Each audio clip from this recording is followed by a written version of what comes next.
We're here at Southwark Cathedral next to Borough Market. We've been invited for a tour to have a look around and see some of those things not normally visible to the public. We've made it inside, and this is Ruth. Hello, Ruth. Hiya. And you're the Heritage and Tours Officer for the cathedral. So what does that mean? It means that Ruth looks after visitor groups and volunteer guides at the cathedral.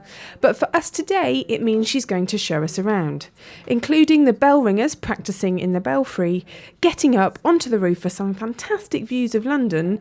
Oh, and we also managed to track down the cathedral cat.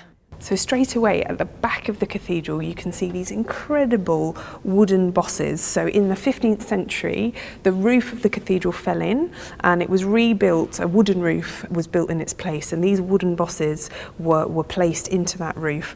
The bosses were saved. This chap here, who just happens to be the devil devouring Judas, is probably one of the most famous well-known bosses. You have some here, but you also have some in the tower space of the cathedral as well.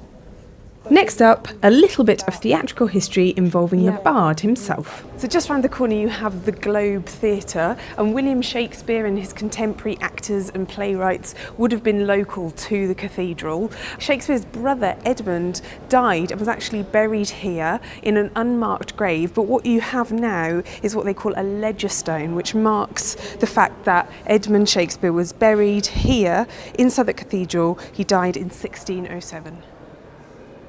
Then we got to a part of the cathedral where I discovered that worshipping isn't the only thing that has taken place here. So we're in part of the cathedral called the retro choir, which is thought to be the oldest part of the building. It's been used in many different ways over the years, including a bakery and a pigsty. Is that right, Ruth? Yes, that wasn't the intention. Okay.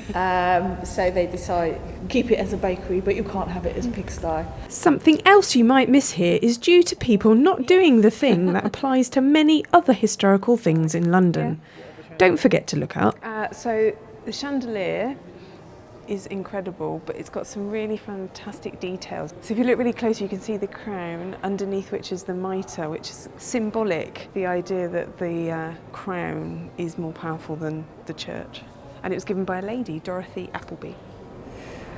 Ruth, thank you so much for showing us around. Now, as we've been walking around, we've been hearing the bells because it is bell ringing practice tonight.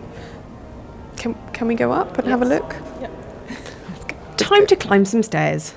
Some very narrow stairs. That's 178 steps.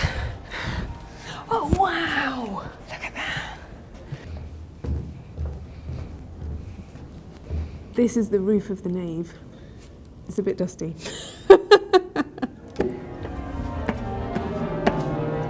This is John. Hello. Hello. Bells? We're getting closer to the bell ringing chamber. This is the winch mechanism for the chandelier you may have seen in the nave, hanging across just above the crossing. Yes. Which dates from 1680.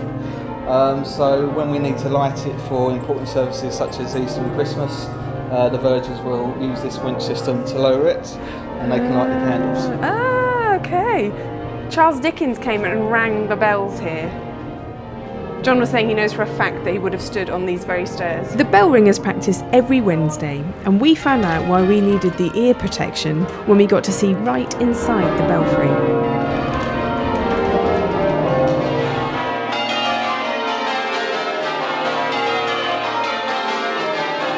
And so to the roof.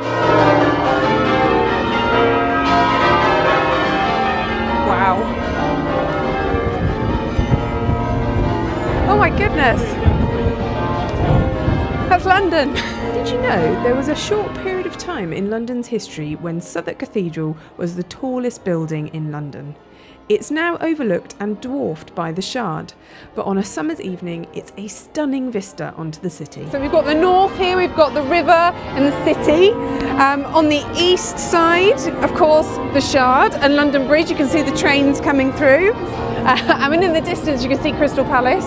And then west, come with me, to the west, you can see the Eye, you've got the BT Tower, St Paul's.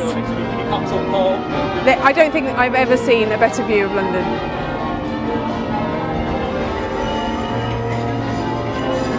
It's going on Instagram. This is Vicky Pipe for Londonist at Southwark Cathedral. Oh, and on the way out, we finally bumped into Dawkins, the cathedral cat. Meow.